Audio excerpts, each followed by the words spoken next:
गणेश चतुर्थी व्रत।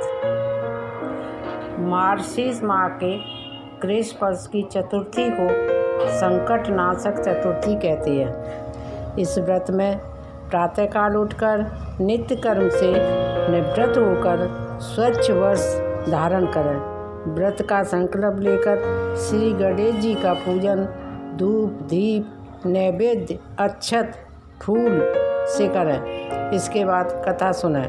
प्रथा। प्राचीन काल में त्रेता युग में राजा दशरथ महाप्रतापी राजा हुए। वे राजा आखिर प्रिय थे। एक बार अनजाने में ही उन्होंने एक श्रवण कुमार नामक ब्राह्मण का आखेट में वध कर दिया। उस ब्राह्मण के अंधे माता पिता ने शाप दिया कि जिस प्रकार हम लोग पुत्र शोक में मर रहे हैं उसी प्रकार तुम्हारा भी पुत्र शोक में मरण होगा। इससे राजा को बड़ी चिंता हुई। उन्होंने पुत्रेष्टि यज्ञ कराया। फलस्वरूप भगवान राम ने अवतार लिया।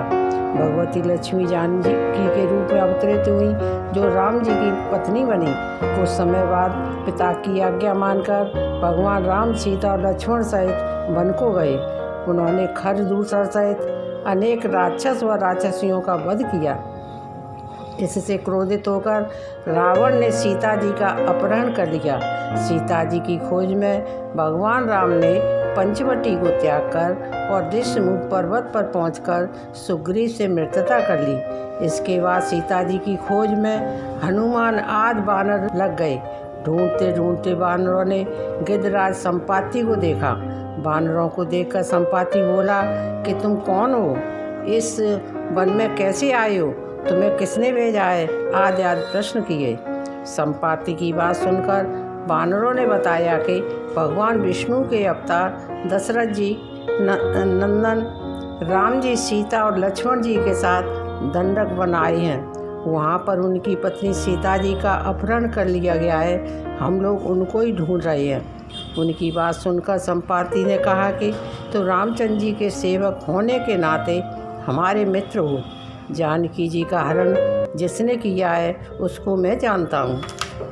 सीता जी के लिए मेरा छोटा भाई प्राण गंवा चुका है। यहाँ से थोड़ी दूर पर समुद्र है, उस पार राक्षस नगरी लंका है। वहाँ अशोक के पेड़ के नीचे सीता जी बैठी हुई हैं। वहाँ का राजा रावण है। रावण द्वारा चुराई गई सीता जी अभी मुझे दिखाई दे रही हैं। मैं आपसे सत्य कह रहा हूँ कि बानरों में हनुमान जी अत्यंत पराक्रमशाली है, अतः उन्हें वहाँ जाना चाहिए। केवल हनुमान जी ही समुद्र को लांघ सकते हैं, अन्य कोई इस कार्य को नहीं कर पाएगा। संपाति की बातें सुनकर हनुमान जी ने कहा कि हे संपाति, इस विशाल समुद्र को मैं किस प्रकार पार कर सकता हूँ। हनुमान जी की बात सुनकर संपाति ने उत्तर दिया, हे मित्र, आप संकटनाशक गणेश चतुर्थी का व्रत करो। उस व्रत के प्रभाव से आप समुद्र को क्षण भर में पार कर सकते हो। हनुमान जी ने वैसा ही किया। हनुमान जी समुद्र को लांघकर सीता जी से मिलकर उनकी खबर अपने इष्ट देव भगवान राम को सुना दी। हे गणेश जी, जैसे अपने हनुमान जी की सुनी है वैसे ही हम सब की सुनना। जय हो संकट चतुर्थी।